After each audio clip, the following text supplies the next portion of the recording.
বিস্ফোরক অভিযোগ যে একাংশ সংগঠনক স্পন্সর করেছে বা সরকারের ছত্রছায়াত উজনি অসমত একাংশ সংগঠনে বাংলাদেশী খেদা অভিযান চলাইছে বা উচ্ছেদ অভিযানত নামি পড়েছে। মিয়া খেদা অভিযান বা মিয়া হাতাও অভিযান ইতিমধ্যে উজনি অসমত সরব হৈ পৰিছে। একাংশ জাতীয় সংগঠন সরকারক দাবী জনাইছে সরকারে যদি উচ্ছেদ নচলায় তেতিয়াহলে নিজাববীয়াকৈ একাংশ সংগঠনে উচ্ছেদ অভিযানত নামিব। উজনিত এজনো মিয়াক থাকিবলৈ দিয়া নহব, উজনিত এজনো বাংলাদেশীক থাকিবলৈ দিয়া নহব, অর্থাৎ উজনিত এজনো সন্দেহযুক্ত নাগরিক থাকিব নোৱাৰে। এই হুংকাৰ দি একাংশ সংগঠনে ইতিমধ্যে আৰম্ভ কৰেছে অভিযান আৰু এই অভিযানক লৈ অখিল গগৈ প্ৰতিক্ৰিয়া প্রকাশ করে বিস্ফোরক অভিযোগ আনিছে যে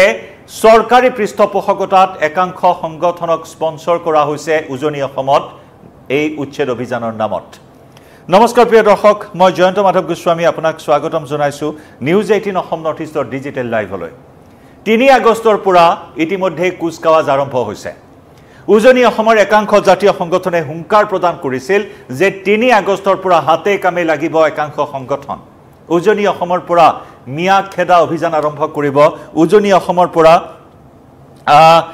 মিয়া বিৰোধী অভিযান চলাব, এই হুংকাৰ প্ৰদান কৰিছিল। আৰু এই হুংকাৰ প্ৰদান কৰাৰ সমান্তৰালকৈ একাংশ সংগঠনে ইতিমধ্যে সন্দেহযুক্ত নাগৰিকৰ নামত অভিযান চলাইছে। সন্দেহযুক্ত নাগৰিকক প্ৰশ্ন সুধি ক'ত ঘৰ, কি কথা, পৰিচয় সুধি ইতিমধ্যে এইসকল সন্দেহযুক্ত নাগৰিকক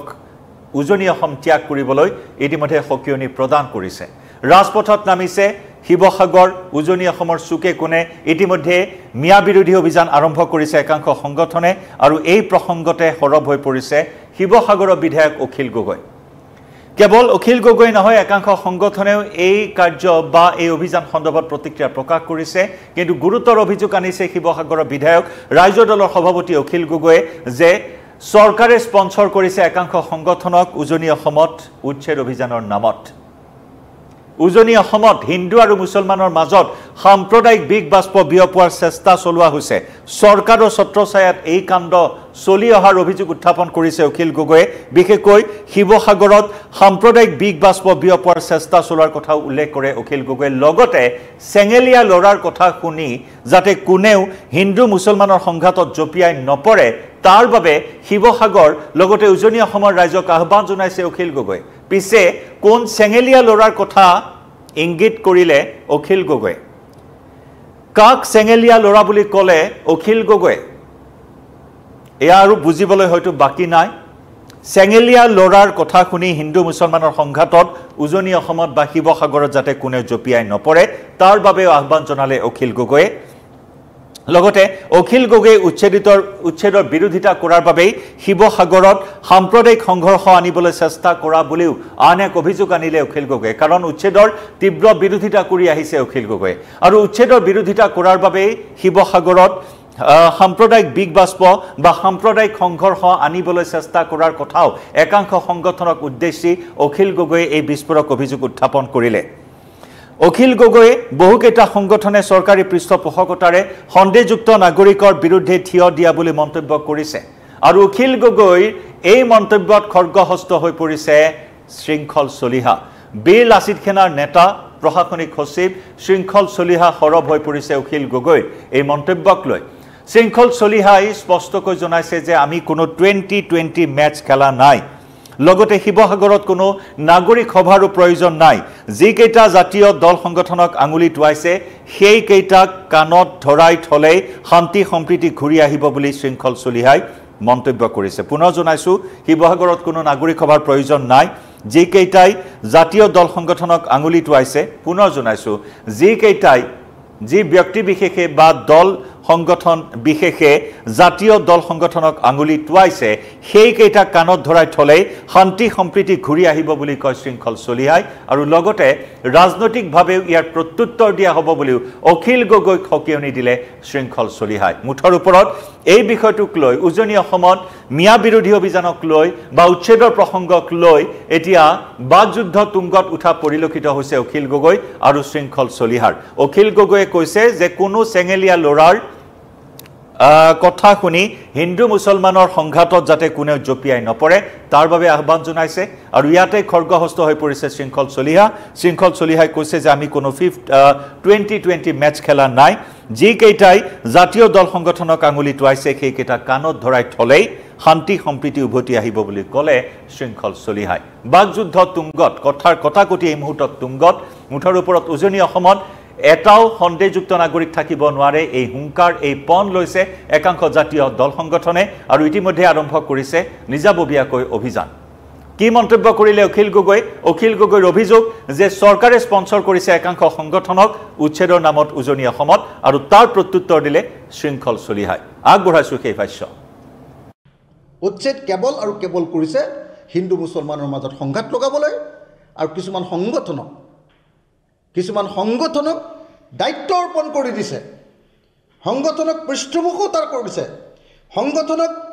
স্পন্সৰ কৰিছে যাতে এই সংঘৰ্ষমূলক পৰিৱেশ এটাৰ সৃষ্টি কৰা হয় এনেকৈ 2026ৰ কাৰণে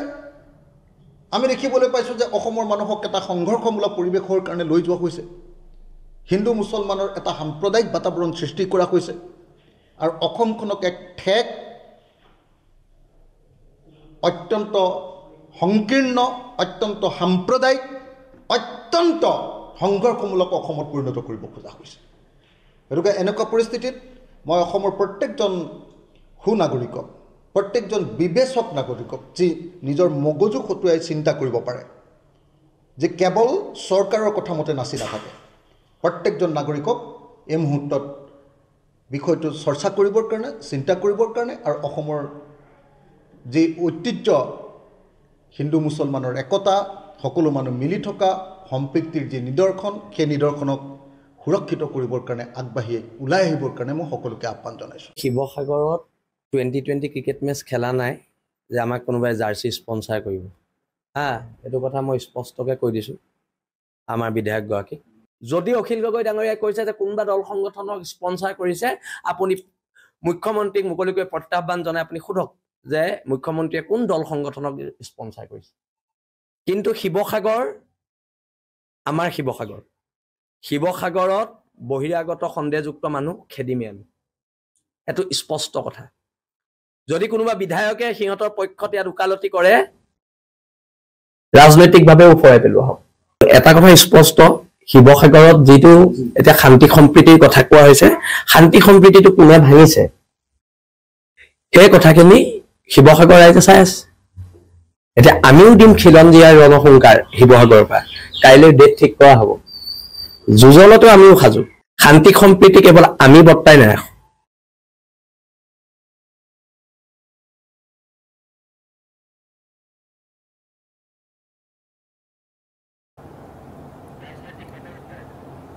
ইয়াক বহিৰাগতৰ হৈ কোনোৱে যদি ওকালতি কৰে তেতিয়াহ'লে ৰাজনৈতিকভাৱে তাৰ প্ৰত্যুত্তৰ দিয়া হ'ব এই হুংকাৰ দিছে শৃংখল চলিহাই শিৱসাগৰৰ বিধায়ক ৰাজ্য দলৰ সভাপতি অখিল গগৈৰ সেয়া আছিল অভিযোগ স্পষ্ট অভিযোগ যে চৰকাৰে স্পন্সৰ কৰিছে একাংশ সংগঠনক লগতে অখিল গগৈয়ে ক'লে কোনো চেঙেলীয়া ল'ৰাৰ কথা শুনি যাতে হিন্দু মুছলমানৰ সংঘাতত কোনে জপিয়াই নপৰে তাৰ বাবে আহ্বান অখিল গগৈৰ আৰু তাতেই প্ৰত্যুত্তৰ দি শৃংখল চলিহাই কৈছে যে আমি কোনো 2020 মেচ খেলা নাই যাক জাৰ্চি স্পন্সৰ কৰিব চৰকাৰে জাৰ্চি স্পন্সৰ কৰাৰ যি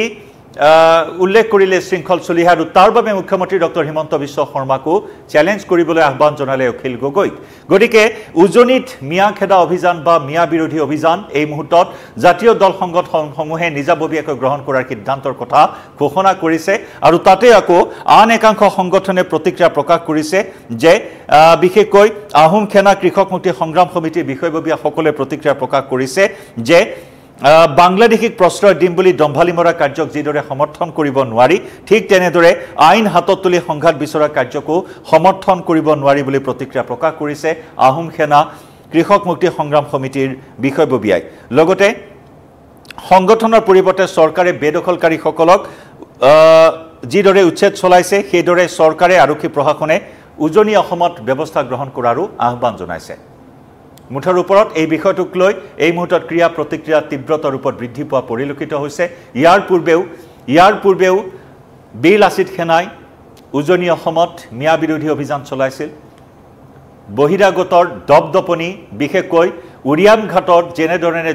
জনগাঁথনি সলনি কৰিছিল সন্দেহযুক্ত নাগৰিকে আৰু সেই উৰিয়াম ঘাটৰ পৰাই উজনি অসমলৈ তীব্ৰ অশনি সংকেত কঢ়িয়াই আনিছে সন্দেহযুক্ত নাগৰিকৰ আগ্ৰাসনে কামৰ সন্ধানত বিভিন্ন সময়ত উজনি অসমলৈ গৈছে সন্দেহযুক্ত নাগৰিক আৰু সেই কামৰ সন্ধানত গৈ তাতেই গাঁও পাতিছে বিশাল সাম্ৰাজ্য স্থাপন কৰিছে গতিকে উজনি অসমৰ জনগাঁথনি সলনি কৰাৰ উপক্ৰম হৈছে এই ক্ষেত্ৰত সৰব হৈছে উজনিৰ দল সংগঠন আৰু একাংশ জাতীয় সংগঠনে ইতিমধ্যেই বজ্ৰ নিনাদ ঘোষণা কৰিছে এই আগ্ৰাসনৰ বিৰুদ্ধে সন্দেহযুক্ত নাগৰিকৰ আগ্ৰাসনৰ বিৰুদ্ধে কোনো পদ্ধেই এজনো বহিৰাগত বা সন্দেহযুক্ত নাগৰিকক স্থান দিয়া নহব উজনি অসমত আৰু তাৰ বাবেই আৰম্ভ কৰিছে অভিযান আৰু এই প্ৰসংগতে সৰব হ'ল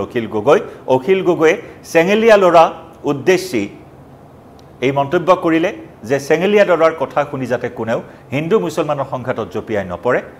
সৰকাৰে স্পন্সৰ কৰিছে একাংশ সংগঠনক উজনিৰ উচ্ছেদ অভিযানত উচ্ছেদৰ বিৰোধিতা কৰি আহিছে অখিল গগৈ আৰু উচ্ছেদৰ বিৰোধিতা কৰাৰ বাবে শিৱসাগৰত সাম্প্ৰদায়িক সংঘৰ্ষ সৃষ্টি কৰিব বিচাৰিছে একাংশ সংগঠনে যাক সৰকাৰে স্পন্সৰ কৰাৰ কথা অভিযোগ আনিলে অখিল গগৈ আৰু তাৰ প্ৰত্যুত্তৰ দিলে শৃংখল চলিহাই প্ৰত্যাহ্বান জনালে অখিল গগৈ যদি প্ৰমাণ দিব পাৰে সৰকাৰে স্পন্সৰ কৰা তেতিয়াহলে নিৰ্বাচনত তাৰ প্ৰত্যুত্তৰ দিব বুলি হুংকাৰ শৃংখল চলিহাৰ আমি সেই ভাষ্য আকৌ এবাৰ আগবঢ়াইছো অখিল গগৈ আৰু শৃংখল চলিহাৰ সেই ভাষ্য আগবঢ়াই ডিজিটেল লাইভৰ পৰা বিদায় লৈছো লগতে আপোনালোকে কমেন্ট কৰিব কিভাৱে এই প্ৰসংগত আপোনালোকৰ মতামত আগবঢ়াব পাৰে কমেন্ট সেকশনত ধন্যবাদ উচ্ছেদ কেৱল আৰু কেৱল কৰিছে হিন্দু মুছলমানৰ মাজত সংঘাত লগাবলৈ আৰু কিছুমান সংগঠনক দায়িত্ব অৰ্পণ কৰি দিছে সংগঠনক পৃষ্ঠপোষকতা কৰিছে সংগঠনক স্পন্সৰ কৰিছে যাতে এই সংঘৰ্ষমূলক পৰিৱেশ এটা সৃষ্টি কৰা হয় এনেকৈ 2026 কাৰণে আমি দেখিবলৈ পাইছো যে অসমৰ মানুহক এটা সংঘৰ্ষমূলক পৰিৱেশৰ কাৰণে লৈ যোৱা হৈছে হিন্দু মুছলমানৰ এটা সাম্প্ৰদায়িক বাতাবৰণ সৃষ্টি কৰা হৈছে আৰু অসমখনক এক ঠেক অত্যন্ত সংকীৰ্ণ অত্যন্ত সাম্প্ৰদায়িক অত্যন্ত সংঘৰ্ষমূলক অসমত পৰিণত কৰিব খোজা হৈছে গতিকে এনেকুৱা পৰিস্থিতিত মই অসমৰ প্ৰত্যেকজন সুনাগৰিকক প্ৰত্যেকজন বিবেচক নাগৰিকক যি নিজৰ মগজু খটুৱাই চিন্তা কৰিব পাৰে যে কেৱল চৰকাৰৰ কথা মতে নাচি নাথাকে প্ৰত্যেকজন নাগৰিকক এই মুহূৰ্তত বিষয়টো চৰ্চা কৰিবৰ কাৰণে চিন্তা কৰিবৰ কাৰণে আৰু অসমৰ যি ঐতিহ্য হিন্দু মুছলমানৰ একতা সকলো মানুহ মিলি থকা সম্প্ৰীতিৰ যি নিদৰ্শন সেই নিদৰ্শনক সুৰক্ষিত কৰিবৰ কাৰণে আগবাঢ়ি ওলাই আহিবৰ কাৰণে মই সকলোকে আহ্বান জনাইছো শিৱসাগৰত 2020 ক্ৰিকেট মেচ খেলা নাই যে আমাক কোনোবাই জাৰ্চি স্পন্সৰ কৰিব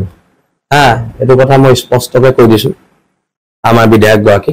যদি অখিল গগৈ ডাঙৰীয়াই কৈছে যে কোনোবা দল সংগঠনক স্পন্সৰ কৰিছে আপুনি মুখ্যমন্ত্ৰীক মুকলিকৈ প্ৰত্যাহ্বান জনাই আপুনি সোধক যে মুখ্যমন্ত্ৰীয়ে কোন দল সংগঠনক স্পন্সৰ কৰিছে কিন্তু আমাৰ শিৱসাগৰত বহিৰাগত সন্দেহযুক্ত মানুহ খেদিমে আমি এটো স্পষ্ট কথা যদি কোনোবা বিধায়কে সিহঁতৰ পক্ষত ইয়াত উকালতি কৰে ৰাজনৈতিকভাৱে উফৰাই পেলোৱা হ'ব এটা কথা স্পষ্ট শিৱসাগৰত যেটো এটা শান্তি সম্প্ৰীতিৰ কথা কোৱা হৈছে শান্তি সম্প্ৰীতিটো কোনে ভাঙিছে এই কথাখিনি শিৱসাগৰ ৰাইজে চাই আছে